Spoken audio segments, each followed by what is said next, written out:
It's not the dead that haunt us most. It's what we think we've killed.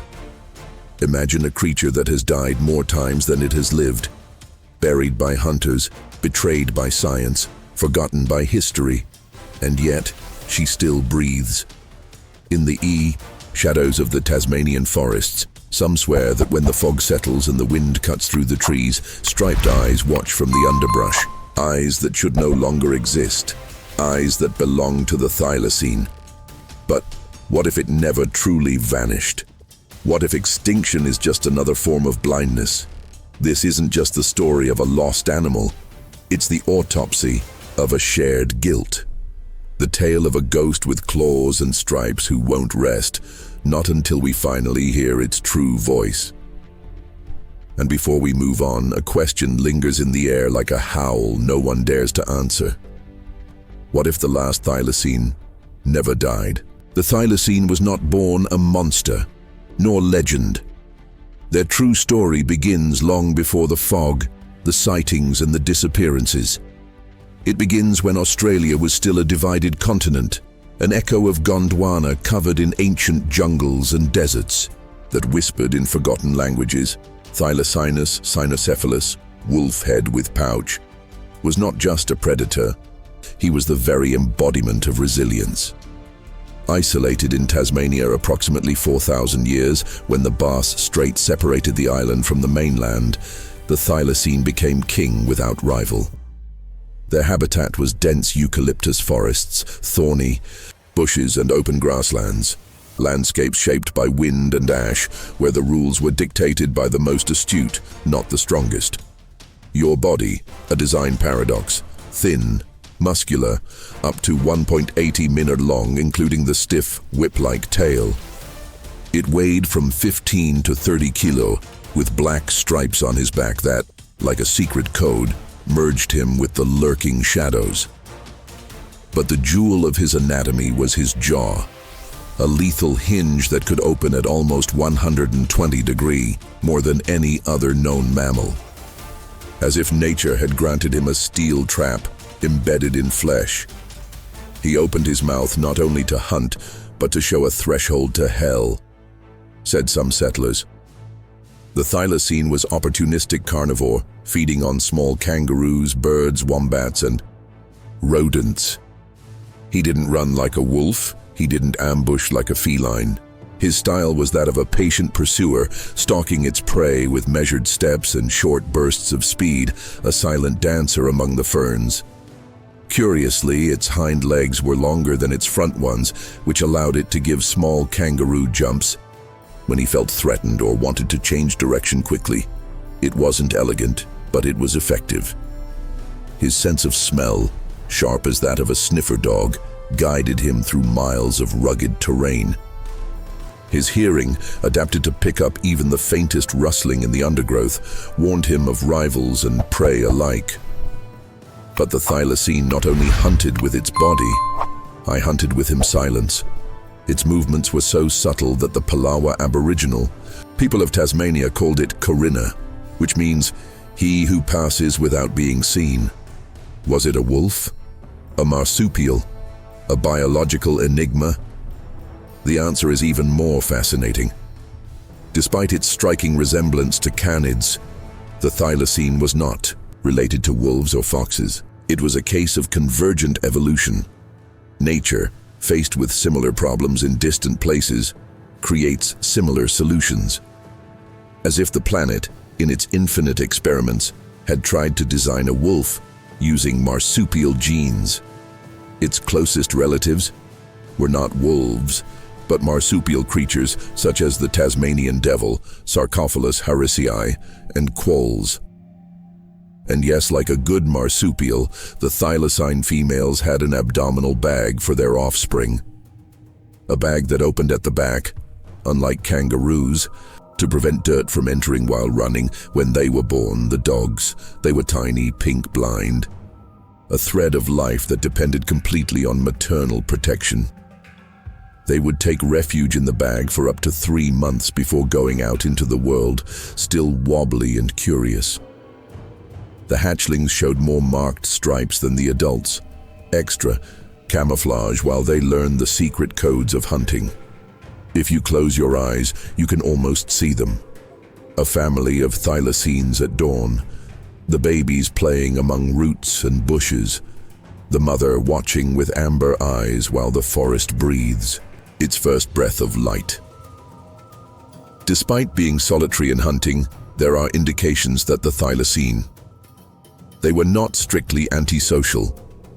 Tracks found in pairs, marks from shared dens, and oral accounts suggest that occasionally they hunted in pairs or in small family groups as temporary alliances based on trust rather than hierarchy. On top of your world, no natural predators. The thylacine was for millennia the undisputed king of Tasmania, but no throne is eternal. When the first white sails of European settlers appeared on the horizon in the 19th century, the fate of the thylacine began to be written, not with ink, but with gunpowder. And just before that dark turn, one question remains. How does a king behave when the conquerors begin to arrive? They say that every extinction begins long before the last bullet. It starts with a misunderstanding. And the thylacine was a victim of the most dangerous of all, human fear disguised as certainty.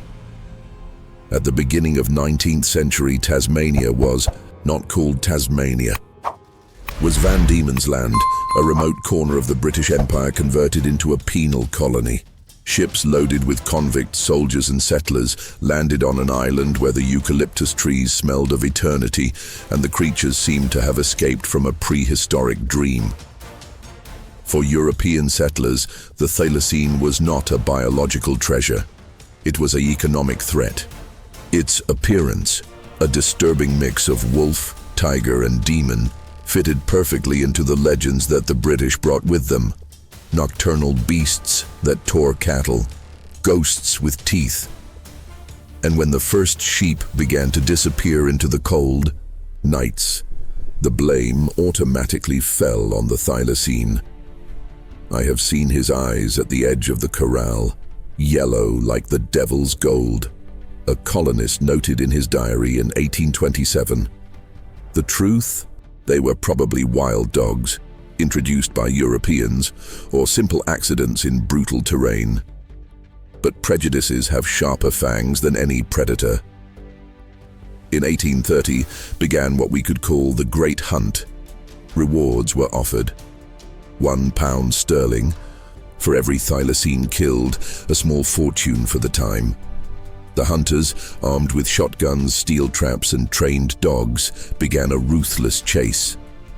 The colonial government, under pressure from the ranchers, financed systematic extermination campaigns. Imagine it, a striped figure crossing the plain at sunset. The shot echoes. K. He gets up. He runs with a limp, disappears into the bushes. But the pack is already chasing him. There is no escape. The thylacine was not prepared for that type of enemy. His instinct pushed him to escape, not confront.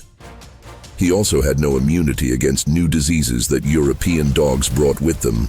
Scabies, distemper, unknown infections that silently decimated populations. Between 1888 and 1909, only in the central Tasmania region, more than 2,184 thylacines were recorded hunted for official rewards. Thousands more fell into unreported traps. We were not killing an animal. We killed a myth that we did not understand, an Australian historian would write decades later. And yet history always has cracks. Because while the bullets and traps weaved extinction, there was a few humans who looked at the thylacine with different eyes. One of them was David Fleay, an Australian naturalist and conservationist, who in the 1930s tried almost alone to save the last specimens. In captivity, Fleay described the thylacine not as a sheep killer, but as an animal shy, introverted, almost melancholic. In his book, he portrays him as more like a scary fox than a relentless predator. In fact, it was never scientifically proven that the thylacines were responsible for the massive massacres of livestock attributed to them. The anatomy of his jaw, while impressive, was more suited to small prey, than for big sheep. There was more myth than reality in the accusation, but myths kill faster than knives. And when the world began to suspect that the Thylacine was disappearing, it was too late. September 7, 1936, at Beaumaris Zoo in Hobart, Tasmania, died Benjamin, the last known Thylacine.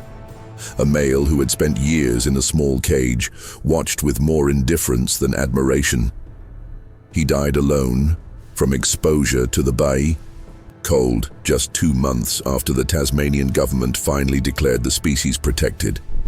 The irony was suffocating. What if Benjamin wasn't the last? What if the Thylacines, masters of silence and invisibility, simply decided to disappear from the human eye, as they had always done before?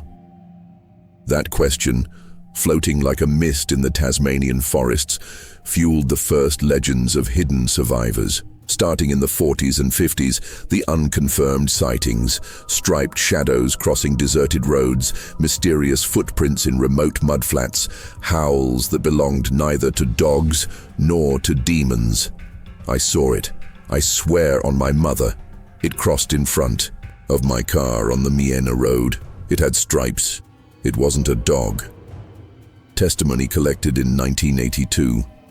The hunter was dead. Or had he just hidden better? Every good extinction story leaves scars. But the best ones, the ones that don't close, leave whispers. After Benjamin's death in 1936, the official narrative was clear. The Thylacine is extinct. End.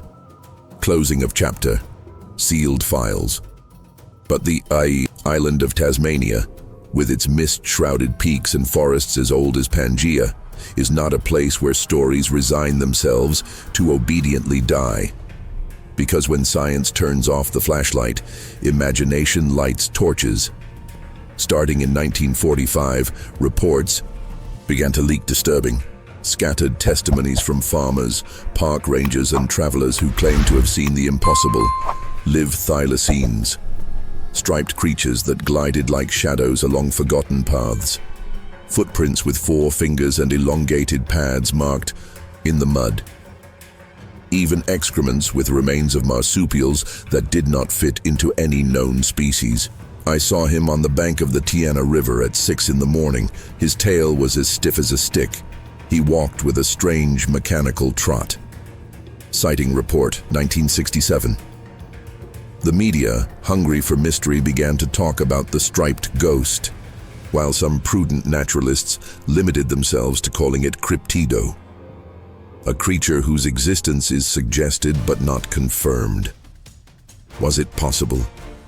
Yes, because Tasmania, with its 26% of territory protected as natural parks, offers one of the most inaccessible habitats on the planet. Wet scrub forests, steep mountains, rivers in deep canyons where few people have set foot. Places where an elusive animal could, in theory, survive undetected for decades, and here the script changes. Because what was a biological tragedy began to become a contemporary legend. Mystery hunters, documentary filmmakers, biologists, and dreamers crossed half the world to enter the valleys of Tasmania in search of the resurrected. In 1982, the Tasmanian Department of Parks and Wildlife even formed an official search team after a sighting considered highly credible. For 2 years, they tracked footprints, set up camera traps, and collected environmental DNA samples. The result was nothing conclusive. But the story did not stop. Because, as the Greek philosopher Heraclitus knew well, the hidden harmonizes better than the manifest. In the 90s and 2000s, technology played in favor of the legend. Drones, infrared cameras, ultrasonic recorders. And still, only frustrating fragments, blurred images, seconds-long videos where something similar to a thylacine disappeared behind a bush. Ambiguous DNA traces that could be from a Tasmanian devil or something else. His scientific skepticism grew. Some biologists argued that if a viable population existed, there should be solid evidence. Corpses, fresh bones, roadkill. And there was nothing. But others, like the conservationist Cole Bailey, they maintained that modern scientific culture underestimated the evasion capacity of the thylacines. Bailey dedicated 40 years of his life searching for them, collecting more than 4,000 testimonies of sightings between 1937 and 2010. For him, the thylacine was not extinct. It was simply had returned to his elusive nature, avoiding humans with ancient mastery. It's not a question of faith, it's a question of patience. Cole Bailey, interview 2005. Level ecological, the possible survival of an extinct species poses a fascinating dilemma. What role would the thylacine have played in modern ecosystems? With the disappearance of its top predator, populations of wallabies, wombats, and native birds, they could have become unbalanced. Your hypothetical return could readjust delicate ecological balances for better or for chaos. And at the level cultural, the idea of the living thylacine. It is a disturbing mirror.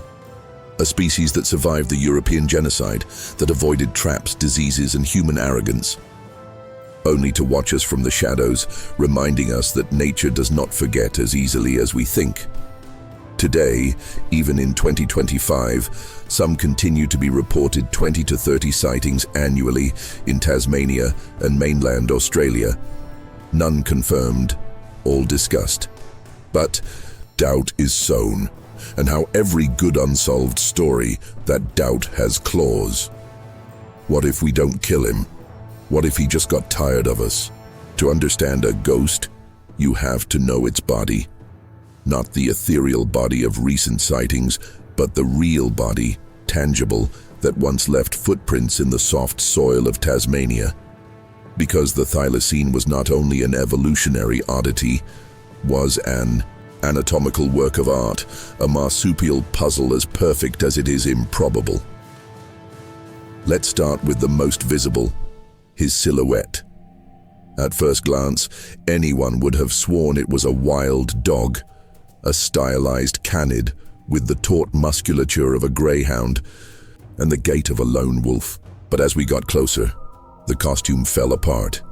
Its fur, ochre, soft and dense, was adorned by 13 to 20 black stripes that began in the middle of the back and descended to the tail. Hence the nickname Tiger. They are cola, rigid like that. Of a kangaroo was not malleable like that of a dog. It was reinforced by hard tendons, used more for balance than for communication, and the jewel of his anatomy, the jaw. The thylacine could open your mouth up to 80 degrees, an opening so wide it looked like a caricature, revealing 46 sharp teeth, curved backwards, designed to catch and tear slippery prey such as birds or small mammals. The mouth of a shark, inserted into the skull of a wolf, that was the Thylacine. Anatomist's description, Richard Owen, 1866. Its front legs had 5 fingers while the rear ones only 4. Their pads were thick and elongated, adapted to travel long distances on uneven terrain. He wasn't an explosive sprinter like a cheetah, was an endurance runner, capable of trotting for hours until exhausting its prey. But the biggest visual trap was in his belly. Because under that wolf appearance, the thylacine kept its true secret, a marsupial bag. And here evolution had had fun. Unlike kangaroos or koalas, the male thylacine also had a pouch. Yes, both sexes could protect their genitals and young, a rarity almost unique in the animal kingdom. This mixed anatomy made it a living paradox. A carnivore with the tools of a hunter, and at the same time a marsupial with the reproductive strategies of creatures considered more fragile. From the point of view evolutionary, the thylacine belongs to the family Thylacinidae, which emerged approximately 30 million years in the Oligocene, when Australia began to separate from the rest of Gondwana, with the absence of placental mammals, Australian marsupials. They occupied all the niches, kangaroos as jumping herbivores, wombats as burrowers, and thylacinids as predators. For millions of years, the family flourished. They diversified into multiple species, some as small as foxes, others as large as hyenas. But a few ago, 2 million years, almost all of them disappeared, except L. Thylacinus cynocephalus, the last heir who colonized Tasmania when the sea level was low and linked the island to the mainland. And then, a few years ago, 5,000 years, a fatal change occurred. The dingo, introduced by humans to mainland Australia, crossed, displacing and competing with the Thylacine on the mainland. Tasmania, isolated by rising seas, it became his last refuge. What did the Thylacine eat? A strict carnivore. It fed on wallabies, birds, small kangaroos, wombats, and possums. His strategy was persistent persecution. But he was also an opportunist. He scavenged corpses and hunted sleeping birds with an agile jump. Curiously, despite being a predator, its bones reveal that it was not designed to take on large prey, nor for aggressive fights like wolves. It was rather a shy hunter, which avoided unnecessary risks. Did they live in packs? No. Everything indicates that it was alone or with a stable couple, with territories marked by urine and secretions. Only, during the breeding season did the females give birth to 2 to 4 offspring, which remained in the bag up to 3 months, and then they followed the mother on nocturnal excursions. This set of characteristics, shy predator, hybrid anatomy, limited reproduction, is what made the Thylacine highly vulnerable in the face of human pressure. A body designed by evolution for 30 million years, destroyed by greed in just 100 years. And here the uncomfortable question arises, did we really deserve to be its ultimate predator? Imagine that a rumor can kill, not a bullet, not a trap, just a whisper repeated until it becomes law. The Thylacine is a pest, a cattle thief, an enemy. Thus began the last tragedy of this animal, a tragedy as predictable as irreversible. At the beginning of the 19th century, European settlers began to intensively settle Tasmania. With them, they brought merino sheep, symbol of wealth and prosperity. But in a wilderness, any real or imagined predator was a direct threat to their property. No one saw clearly if the Thylacini really hunted sheep massively. In fact, modern studies suggest that his jaw was too weak to kill such large prey regularly. But perception was more powerful than evidence, and perception condemned him. In 1888, the Tasmanian government made the persecution official, a reward of £1 for each adult thylacine and 10 shillings for each pup, a fortune at that time. Farmers, hunters, and even children became executors of a legalized massacre. It wasn't hunting, it was extermination by decree. Dr. Stephen Slightholme, Thylacine researcher. Between 1888 and 1909, at least 2,084 thylacine. They were officially hunted and presented for rewards. Unofficially, it is estimated that the figure could double. And here, the cruelest irony. While the thylacine disappeared from the valleys and mountains, the sheep continued to die, not because of the thylacine, but because of wild dogs, foxes, and diseases. But when shadows are hunted, the real victims are invisible. Other invisible enemies were added to this human pressure. Introduced diseases by European dogs, habitat loss, due to intensive logging and competition from foxes and cats brought by settlers. Each factor, one more chip in the ecological coffin of the Thylacino. By the time scientists and conservationists raised their voices, it was too late. Between 1910 and 1920, sightings became sporadic. The last wild thylacine was killed in 1930 by farmer Wilf Batty near Mulbana. And then, only one remained. Benjamin. That was the name of the last known thylacine, captured and kept in the Hobart Zoo. a male who spent his last years in a concrete cage under the curious gaze of visitors who did not understand what they were seeing. The end of an era. On September 7, 1936, Benjamin died, a victim of cold, malnutrition, and neglect. He was forgotten in the cage during a freezing night. Curiously, or tragically, just from the months before, the Tasmanian government had declared the Thylacine protected by law. A law that arrived 64 days late. Today, every September 7th, Australia commemorates the Endangered Species Day in memory of Benjamin and all the subsequent silences. We did not hear his last breath, but his absence still screams. Inscription at the Tasmanian Museum. And this is where the questions drill deeper. Was ignorance the indifference? Was it the arrogance of thinking there would always be time to save it? Or the willful blindness of a system that only saw value in immediate utility? Because when an animal disappears, we not only lose a species, we lost a language that nature took millions of years to write. We lose an irreplaceable history, an ecological function, a subtle balance. But the most disturbing thing is this. We didn't see it coming, or yes, we saw it, and we didn't care. And now, the question that won't let you sleep tonight. How many Benjamins are dying today silently in front of our closed eyes? On September 7th, 1936, the last known Thylacine stopped breathing. But something curious happened later. A paradox, a crack in logic. When the species was declared extinct, silence did not reign. On the contrary, they began to multiply the whispers, the rumors and the sightings, as if nature, offended by our negligence, decided to play one last game with us. A game of mirrors. From the late 1930s to today, more than 1,200 sighting reports, thylacines have been recorded in Tasmania, southern Australia, and even Papua New Guinea. Some of them from highly reliable witnesses, biologists, forest rangers, sober farmers, police, and even a Tasmanian Prime Minister. Stories that chill the skin.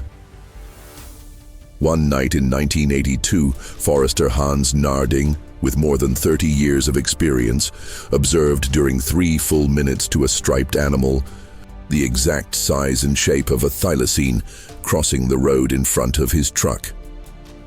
Hans was not an impressionable tourist. He was not a myth-buster.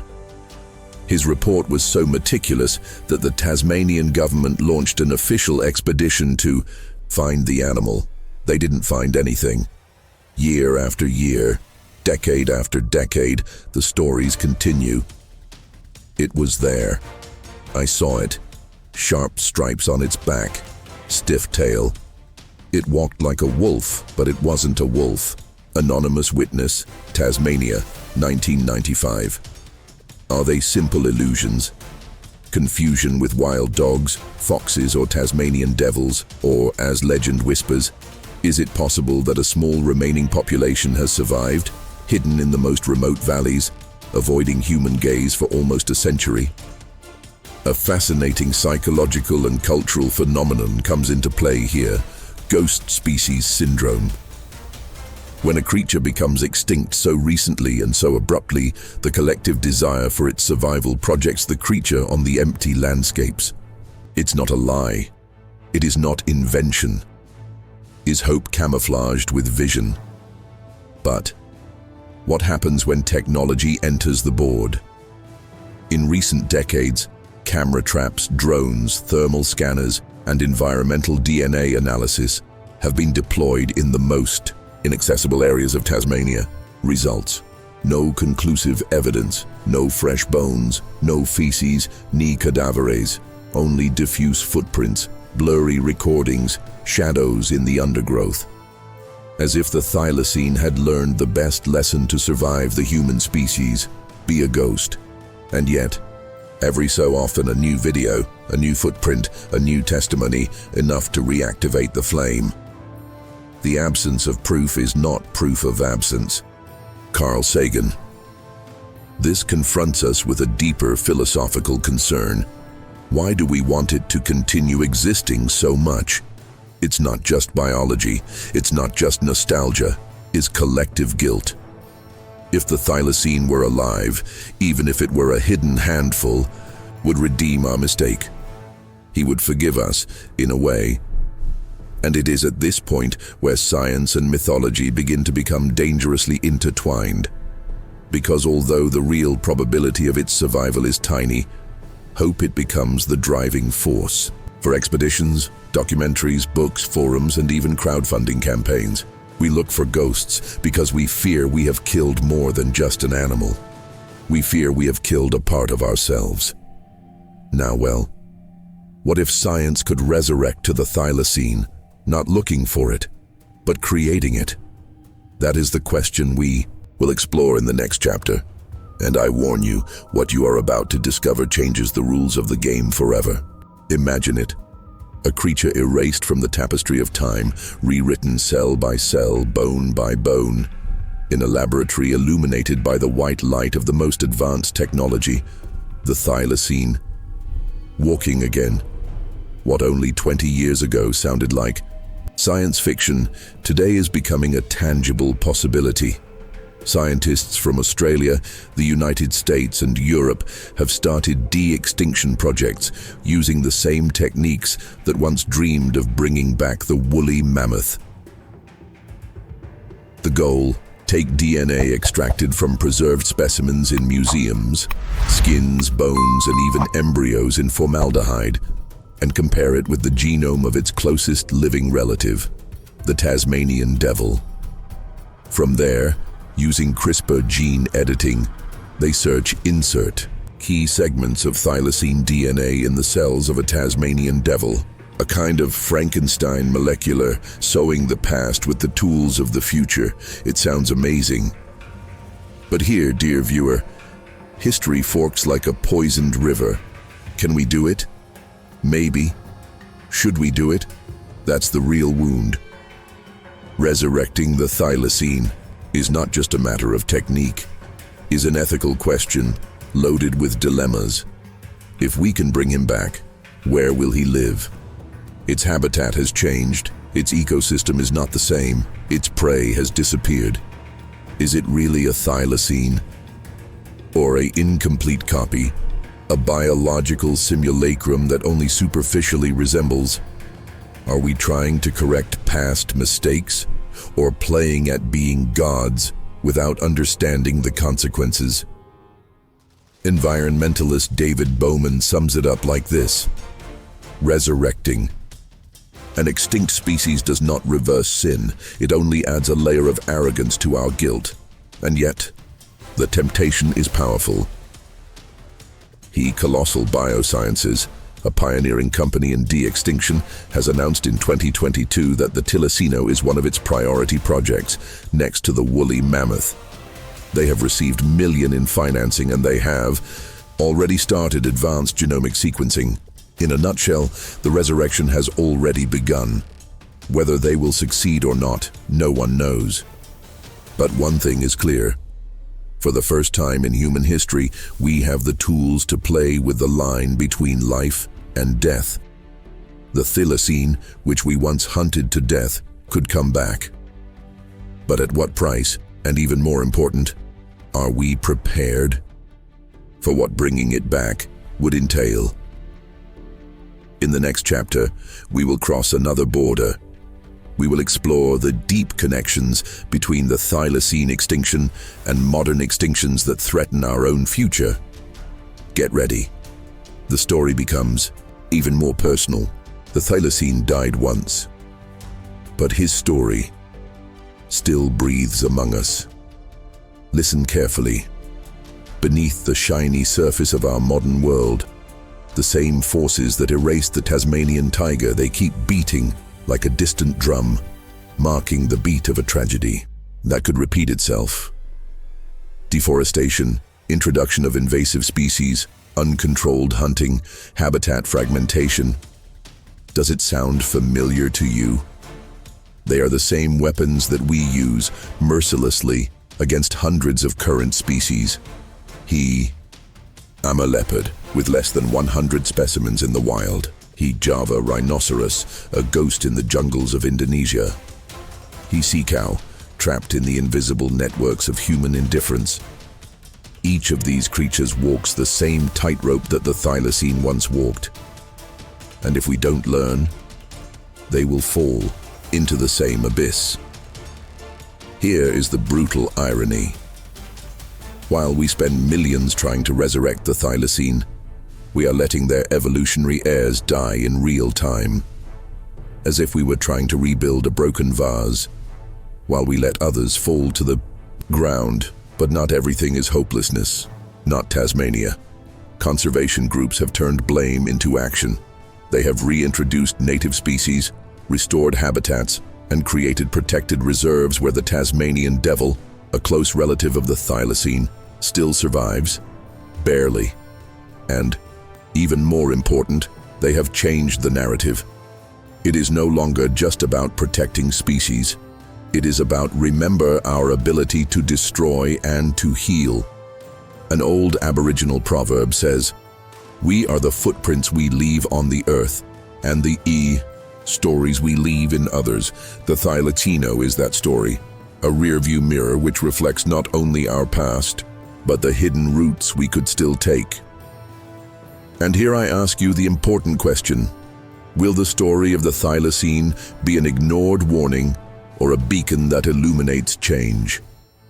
In the next and final chapter, we will travel to the heart of the myth, to the persistent rumors that maybe, just maybe, the Thylacine never completely disappeared.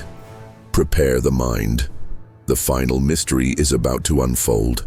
They say that some shadows are longer than the nights that gave rise to them. In the misty mountains of Tasmania, in the valleys where the wind whistles old songs, the rumors are not dead. Farmer after farmer, hiker after hiker. From the 1930s to today, mysterious sightings, impossible footprints, strange howls. Are they just echoes of a collective desire? Or proof that, in some forgotten corner, the last Thylacine still breathes? Nobody knows for sure, and maybe that is the true gift of the Tasmanian tiger. Not only did it teach us how easy it is to delete a species, taught us how eternal the desire to repair a mistake can be. Because as long as his ghost walks in our dreams, oblivion will never be complete. An animal disappears only when we stop imagining it, and the Thylacine still lives in us.